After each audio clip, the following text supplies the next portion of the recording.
Ian wrestled with the notion that this may be his last breath. He reached for the doorknob.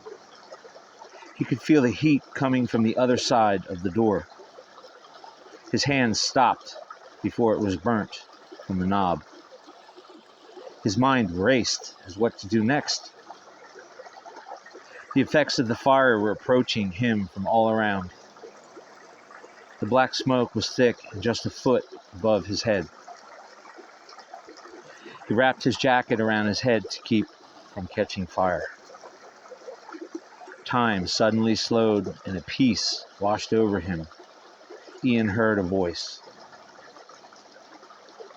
It wasn't in his head, yet his ears told him that it was so.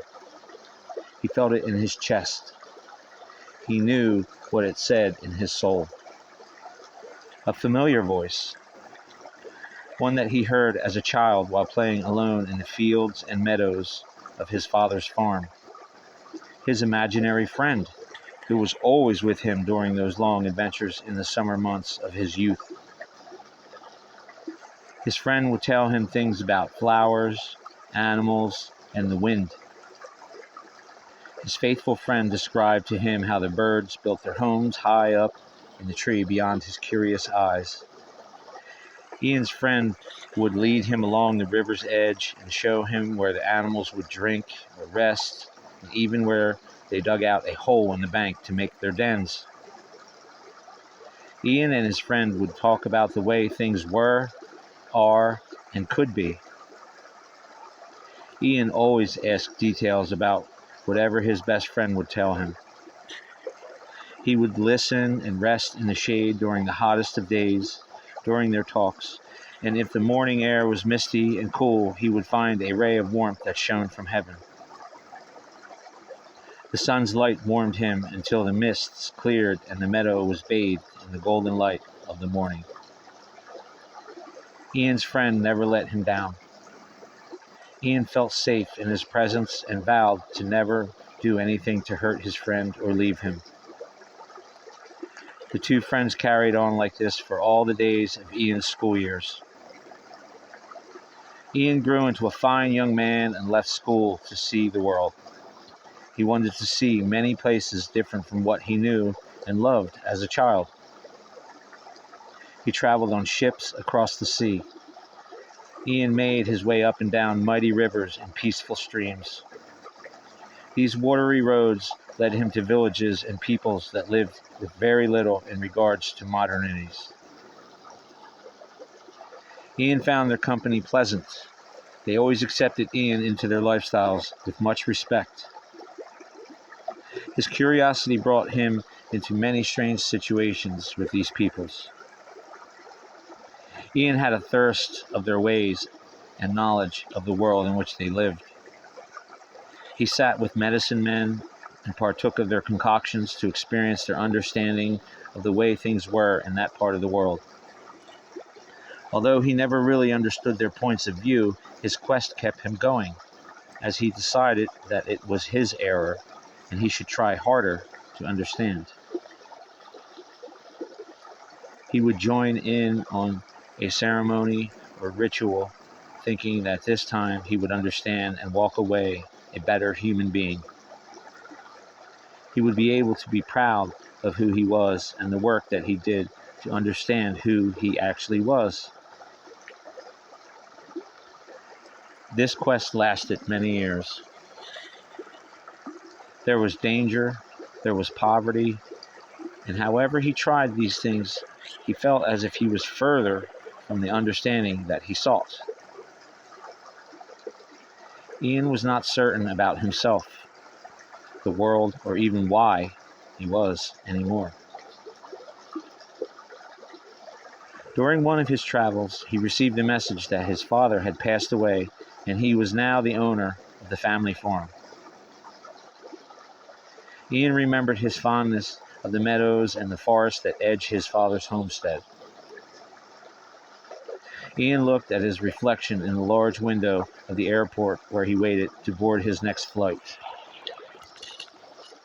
His reflection was slight and blended into the actions on the tarmac far below the concourse where he waited. He studied his posture. His eyes traced his outline.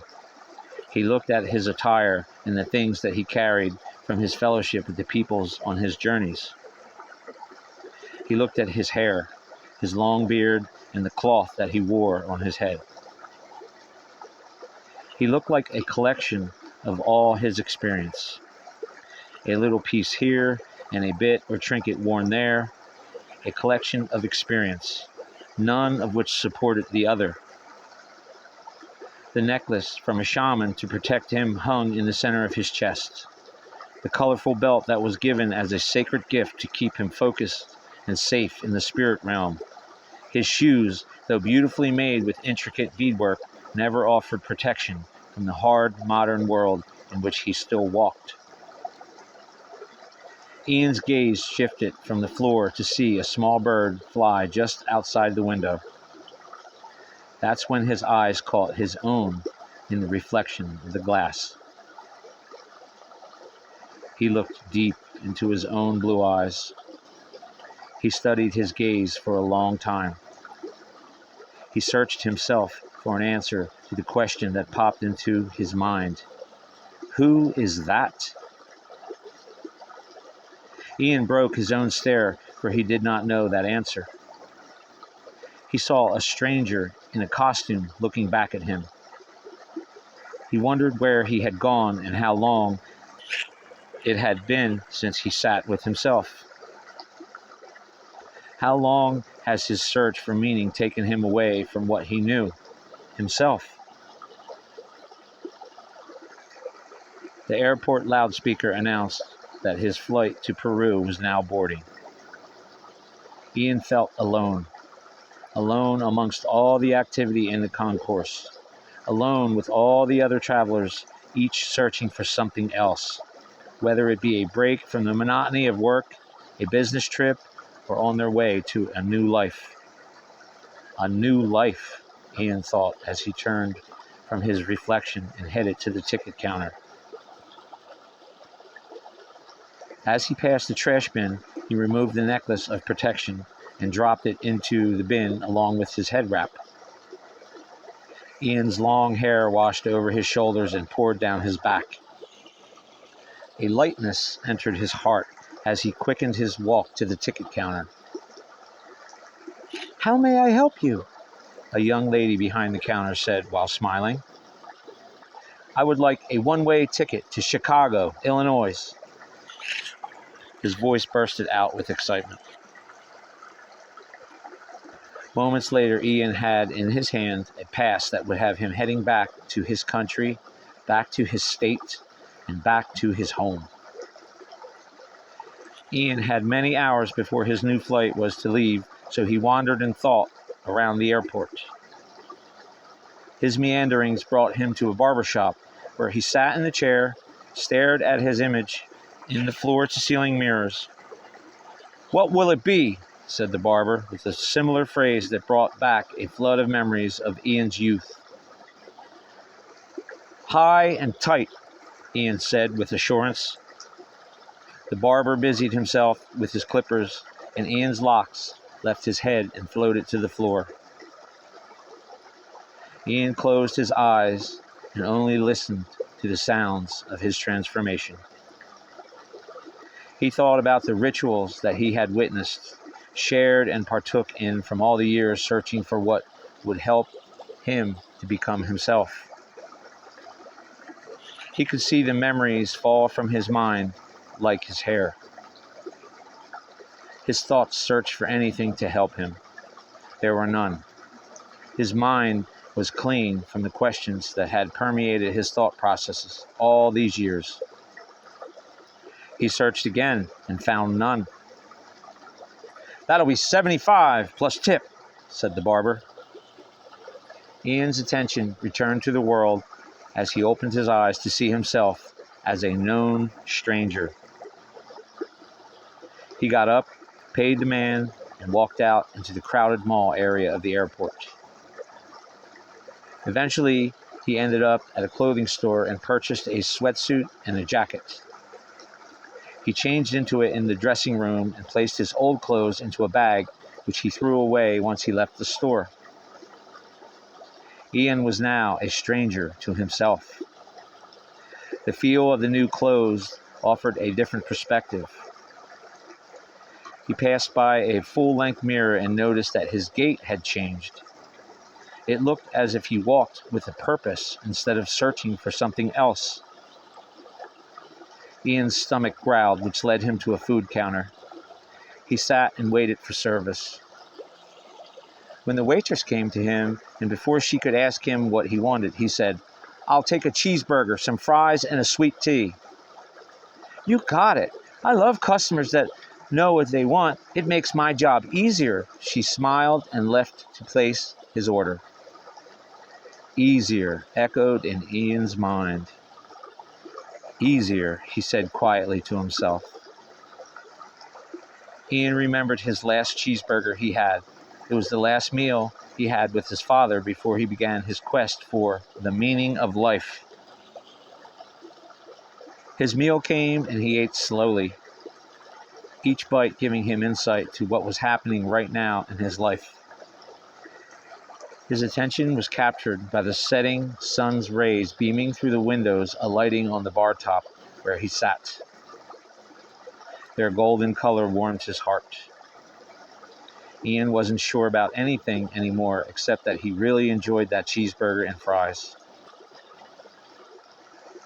The sun set and darkness fell, bringing a shower of fluorescence from the lighted ceiling of the airport. Ian became sleepy and found a quiet place to think. He fell asleep in the chair. His dream brought him into a meadow where the warmth of spring shook the coldness of winter. He saw himself lying in the tall grasses with a smile that he had not seen on his face for many years. All was right in Ian's dream. He was at peace. "Now boarding, flight to Chicago, Illinois, USA." Ian flew from his dream back into reality, the airport. He sat up, rubbed his eyes, and gathered all of his senses. He walked to the gate. As he neared it, his pace quickened. Soon he was seated and the plane was in the air. Ian floated above the earth for half a day on that flight. He landed in Chicago around midnight and was exhausted from jet lag. He got a hotel room and passed out on the king-size bed. Ian slept deeply. There was a faint sound in the back of his sleep. It became louder and louder until his reason told him that it was an alarm. "Fire!" was all he heard from a voice that shook him awake. Ian rolled from bed onto the floor. He crawled to the door as he wrapped his jacket around his head to keep from being burnt. He reached for the doorknob. He felt the heat from beyond the door. "Go to the window now and jump!" A voice shouted loudly inside Ian's mind. He felt it in his heart. He knew it in his soul. It strengthened him to have courage. It spoke with authority. The voice he recognized as an old friend, one that he had forgotten about for a very long time, his only friend. Ian remembered whose voice it was. With his last breath, he stood up and ran to the window and jumped through the glass. The window shattered a second before Ian had contacted it, and his body passed through the new opening to the sky. Ian fell down 3 stories, past the flames that rose out of the windows on the floors below his room. Ian met the water of the hotel's swimming pool, which extinguished the flames that had taken hold of him on the way down. Ian looked up from under the waters and saw the orange and yellow glow from the burning hotel where only minutes ago he was sound asleep from exhaustion. Ian remembered the voice that woke him. He remembered it told him to jump. He remembered the sound of the voice, although it was with the ears and heart of a man, not a child that had roamed the land of his father's farm, all the while in the company of his best friend. It was his friend's voice that taught him the ways of the world. It was his friend's voice that warned him of the fire and all the dangers in his adventures, even though he did not recognize it as such. It was his friend, it was his guide, and today it was his savior. Ian breached the water and swam to the poolside to catch his breath, to gather his thoughts. Minutes passed, and Ian caught his breath and shouted, "Thank you, friend!" Normally we say at the end of a story, the end. However, this story ends with a new beginning. Thank you for listening to my story. I hope you enjoyed it. Shalom.